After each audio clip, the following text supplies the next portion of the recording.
Sir, మీ పల్లాకి metal caps ఏమన్నా పెట్టించుకున్నారా? Metal caps MRI magnetic field ని డిస్టర్బ్ చేస్తుంది. దానివల్ల ఇమేజెస్ బ్లర్రీ లేదా అన్క్లియర్ గా వస్తుంది. ఇక డయాగ్నోసిస్ కరెక్ట్ గా చేయడం కష్టమవుతుంది. ఎంఆర్ఐలో మెటల్ క్యాప్స్ హీట్ అవ్వచ్చు.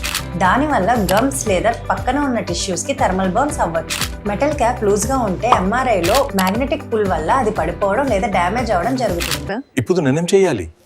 మీరు మెటల్ క్యాప్స్ చేయించుకొని రండి, ఎంఆర్ఐ చేస్తాము. Flash back. ఓకే సార్, మీకు పాలక్కి క్యాప్స్ వేసుకోవాలి. మీకు variety types of caps and వాటి అడ్వాంటేజెస్ చెప్తాను. Dental caps, metallic caps and non metallic caps అని ఉంటాయి. Metal caps, metal ceramic caps and DMLS caps ఇవన్నీ కూడా మెటాలిక్ క్యాప్సే. ఈ క్యాప్స్ అన్నింటిలో మెటల్ ఉంటుంది.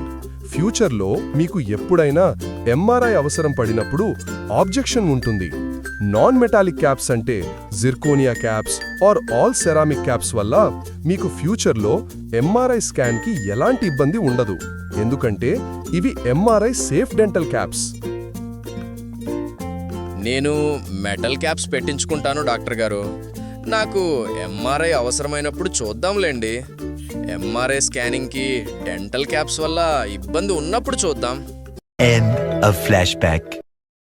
ఒక ఎంఆర్ఐ యంత్రం భూమి యొక్క అయస్కాంత ఆకర్షణ కంటే 25,000 రెట్లు వేగంగా మీ శరీరం నుండి లోహాన్ని చీల్చగలదు. కాబట్టి అది మీ లోహపు దంతాల కిరీటాన్ని బయటకు తీయగలదా? సరే, విషయం ఏమిటంటే చాలా ఆధునిక కిరీటాలు జిర్కోనియా, బంగారం, పల్లాడియం వంటి అయస్కాంతేతర మిశ్రమలోహాలను ఉపయోగిస్తాయి. అవి నిజంగా సమస్య కాదు. కానీ మీ కిరీటం పాతది మరియు అయస్కాంత లోహాలతో తయారు చేయబడి ఉంటే స్కాన్ సమయంలో మీరు తేలికపాటి వేడి మరియు ఒత్తిడిని అనుభవించవచ్చు.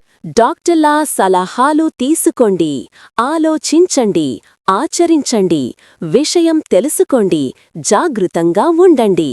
Issued in interest of public health by Divi's Dental Specialities and Oral Implant Center, Divi's Heights, GT Road, Vedayapalam, Nellore.